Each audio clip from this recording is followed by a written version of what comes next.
Assalamualaikum warahmatullahi wabarakatuh. Kembali lagi kawan di Legenda Catur Dunia. Masih dari permainan Magnus Carlsen di titel Tuesday kemarin di sesi akhir. Magnus Carlsen bermain di dua sesi kawan. Di sesi pertama dia finish di posisi ke-13, sempat 2 kali kalah. Begitu juga di sesi kedua Magnus sempat 2 kali kalah, finish di posisi ketiga. Nah, Magnus kalah pada game ke-6 dan game terakhir saat menghadapi Denis Lazovic. Dan di babak ke-6 kawan, Magnus berjumpa dengan Jules Mossad, juara Prancis 7 kali. Nah, langsung saja Magnus pegang putih, mengawali dengan pion D4 ada kuda F6, pion C4, pion E6 kawan. Dan Magnus menantang permainan Nimzo Indian. Tapi Queen's Gambit decline dipilih oleh Jules Mossad. Magnus memilih variasi pertukaran, pion C pukul pion D5. Pion E ambil balik pion D5 untuk mendapatkan kontrol, untuk tetap langkah prinsipal untuk mendapatkan kontrol petak pusat. Gajah G5 pilihan utama di posisi ini untuk menekan kuda bersama pion D5. Pion C6 atau gajah E7 dua pilihan untuk menjaga pion pusat. Pion C6 dipilih oleh Jules Mossad. Magnus menteri C2 atau kalian bermain dengan pion E3 terlebih dahulu juga dua opsi yang paling populer di posisi ini. Setelah gajah E7 baru pion E3. Nah, kemudian di sini kawan, pengembangan kuda B ke D7 merupakan opsi atau pilihan yang paling populer yang biasa berlanjut putih gajah D3, rokade, kuda F3, benteng E8, putih rokade, mungkin diikuti kuda F8. Tapi Jules Mossad memilih untuk usir gajah terlebih dahulu dengan pion H6. Gajah mundur ke H4 tetap memposisikan diri untuk menekan kuda F6. Jules Mossad rokade, Magnus kembangkan gajah D3, persiapan juga segera rokade, benteng E8, dan Magnus kembangkan kuda G-nya ke E2. Dengan tujuan kalaupun ada tekanan dari gajah di sini kawan, masih bisa bermain dengan pion F3, gajah sewaktu-waktu bisa menempati petak F2 nanti. Jules Mossad menyisir lewat sayap menteri dengan pion A5 terlebih dahulu. Magnus rokade di langkah ke-11-nya dan tahap pembukaan Magnus Carlsen selesai di langkah ke-11. Ditandai dengan raja sudah rokade, menteri sudah bergerak aktif kawan, dan kedua benteng sudah saling terkoneksi. Kuda A6 siap mengincar menteri, ada pion A3, kuda manuver ke C7, Magnus pion F3 untuk menambah kontrol atau dukungan pertarungan atau berikan ruang pergerakan bagi gajah jika diperlukan ke F2. Pion B5, gajah F2, gajah A6, dan di sini Magnus melangkah kuda G3. Nah, kuda ke E6 di sini disarankan oleh engine langkah yang paling kuat. Jules Mossad memilih geser benteng C8, kemudian kuda E2 lanjut Magnus, kuda E6, dan di sini Magnus membuat langkah pion B4. Bukan pengorbanan pion kawan, karena jika dilanjut seperti ini, putih masih punya tempo untuk ancam perwira hitam. Jadi bukan pion cuma-cuma yang bisa ditangkap juga oleh hitam.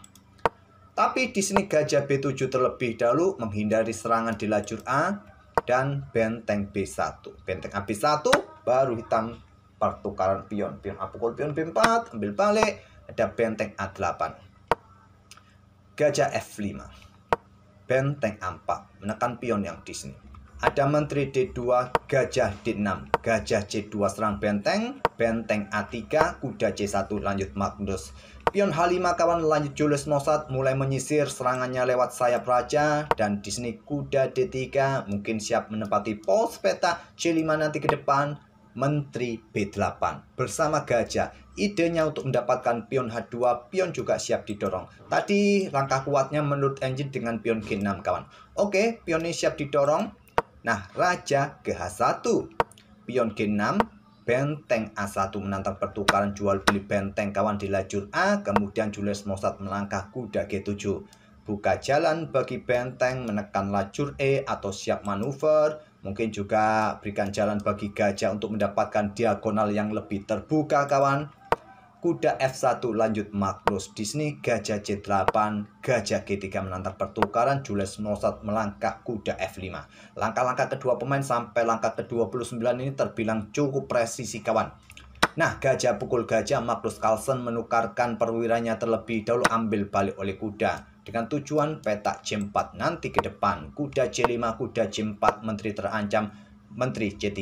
Bersama kuda tetap menjaga pion E3 dari ancaman hitam ini. Julius Mozart melanjutkan dengan manuver kuda D7, menantang pertukaran kuda.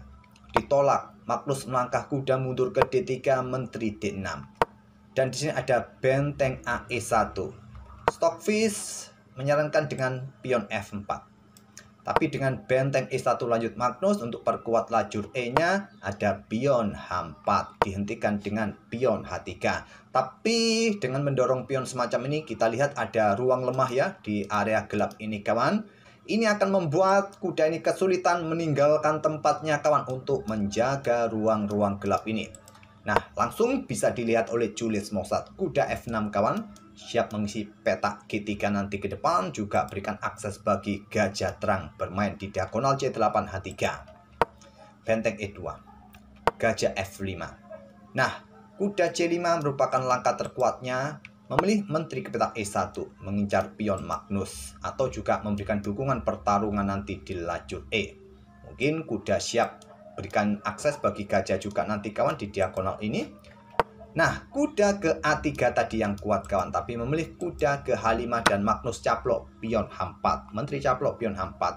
Gajah pukul kuda D3 ambil balik dan hitam mendapatkan ganti pion menteri.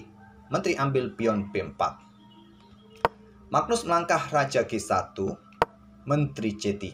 Di sini ada gajah ke F5. Kalau pion ambil gajah, menteri mendapatkan kuda. Di posisi ini kawan, kontrol waktu kedua pemain setara ya. 21 detik untuk Magnus, Julius Mozart 22 detik. Raja G7 merupakan langkah kuat buat hitam. Tapi Julius Mozart blunder, langsung tangkap pion E3 kawan. Tapi Magnus tidak mampu memanfaatkannya. Dia melangkah menteri G5.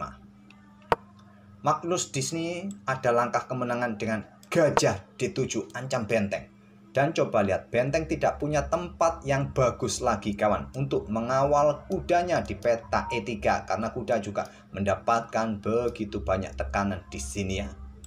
Kalaupun di sini saling ancam ya, menteri ancam benteng di sini kawan, ya mundur saja. Kalian tidak bisa mengancam benteng ini lagi karena juga sudah terkoneksi dengan menteri. Nah, coba lihat di sini, benteng hitam dalam ancaman gajah. Kalau naik ya sikat oleh menteri. Ke ruang-ruang terang ini pun juga disikat oleh gajah. Ada pion di sini, ada pion di sini kawan. Nah, engine menyarankan benteng ini ke sini kalau ada serangan seperti itu. Tangkap oleh pion. Nah, kuda pukul kuda F1, raja ambil, kuda G3 skak garbuan benteng. Ini akan membuat permainan bisa berakhir match. Walaupun putih unggul 1 perwira, tapi putih juga kehilangan banyak pion ke depannya kawan. Coba lihat. Menteri tangkap pion ini dan beberapa pion juga bisa jatuh. Bisa berakhir kalau pion pukul pion ya menteri jatuh ya. Mungkin melakukan skak terlebih dahulu kah, raja G7 dan coba lihat pion hitam juga cukup masif di sisi menteri ini. Oke, kembali lagi ke permainan aslinya kawan. Tapi Magnus dengan langkah menteri G5. Menteri ambil pion D4 sekarang. Benteng ambil kuda E3. Benteng pukul benteng ambil balik. Kemudian kuda F4, putus koneksi menteri kuda. 2 perwira dalam posisi terancam. Magnus menteri E7. Pion ambil gajah. Raja ke H2 terlebih dahulu sebelum ambil pion yang di sini. Kuda mundur ke E6. Lagi-lagi putus koneksi kawan. Kuda caplok pion F5, menteri E5 skak. Terpaksa kuda mundur kawan untuk blokade. Dan di sini menteri C7. Merasa unggul jumlah pion, langsung mengajak permainan endgame. Unggul 1 pion saja, sementara waktu Julius Mozart, Magnus menolak, menteri B4. Kemudian mulai dorong pion D4. Menteri E1, dorong pion C5. Menteri ke E4, dorong pion C4. Magnus sudah kewalahan mengawal pion-pion hitam ini kawan. 3 pion terkoneksi kawan. Nah, Magnus mulai dorong pion F4-nya, caplok saja. Setelah menteri ke peta C6, dorong maju pion C3. Melakukan skak, maju ke G7. Menteri ke C6, Magnus Carlsen masih mencoba untuk mendapatkan kontrol waktu jatuh kawan. Berharap Julius Mozart melakukan mouse slip ataupun blunder atau kontrol waktu jatuh. Menteri E5 mengawal pion juga. Menteri F3 dan kuda G5 ancam menteri. Menteri G4 pin kuda, pion dorong maju. Ada pion H4, pion promosi. Pion ambil kuda, menteri pukul pion, dan di sini Magnus Carlsen menyerah. Karena tak perlu kita lanjutkan lagi, tak perlu kita bahas lagi ya. Oke, itulah salah satu kekalahan Magnus Carlsen di sesi akhir kemarin lusa kawan. Magnus kalah pada game ke-6 dan kalah pada game 11. Game ke-6 ini kalah oleh Julius Mozart dan game 11 kalah oleh Denis Lazovic. Magnus finish di posisi ketiga. Oke, semoga bisa menghibur kalian kawan. Game dari Magnus ini memang belum ada game yang cukup menarik dari turnamen-turnamen yang sedang berlangsung kawan. Channel-channel catur dunia pun jarang ada yang membahas The American Cup karena permainannya kurang menarik kawan. Oke, terima kasih. Kita akan bertemu di video-video berikutnya. Wassalamualaikum warahmatullahi wabarakatuh.